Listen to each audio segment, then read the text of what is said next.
ચીનના વૈજ્ઞાનિકોએ ચામાચીડિયામાં નવો કોરોના વાયરસ શોધી કાઢ્યો છે, જેનાથી દુનિયાભરમાં હડકંપ મચ્યો છે. ઉલ્લેખનીય છે કે 5 વર્ષ પહેલાં ચીનના વુહાનથી કોરોના વાયરસ સમગ્ર દુનિયામાં ફેલાયો હતો, જેમાં લાખો લોકોના મોત નીપજ્યા હતા. તો વિશ્વ સ્વાસ્થ્ય સંગઠને કોવિડ-19ને વૈશ્વિક મહામારી સુધી જાહેર કરી દીધો હતો. તો હાલતમાં જે નવો કોરોના વાયરસ શોધાયો છે તે પણ જાનવરોમાંથી માણસોમાં ફેલાઈ શકે છે. તો આ કોવિડ-19ના કારણે બનનારા વાયરસની જેમ જ માનવ રિસેપ્ટરનો ઉપયોગ કરે છે. તેવામાં સવાલ ઉઠવા લાગ્યા છે કે આ પણ શું પહેલાં વાળા કોવિડ-19ની જેમ હાહાકાર મચાવશે? જાણકારી મુજબ નવી સ્ટડીનું નેતૃત્વ સી જેંગલીએ કર્યું છે. સી એક મોટા વાયરોલોજિસ્ટ છે અને જેમણે બ્રેટ કોરોના વાયરસ પર ઊંડા રિસર્ચ માટે ઓળખવામાં આવે છે. એટલા માટે તેમનું નામ પણ બેટ વુમન પણ રખાયું છે.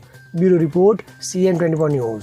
હવે જુઓ દેશ દુનિયાની તમામ ખબરો તમારી આંગળીના ટેરવે. ઉઠાવો મોબાઈલ અને Google Play Store પરથી ડાઉનલોડ કરો અમારી CN24 ન્યૂઝ મોબાઈલ એપ.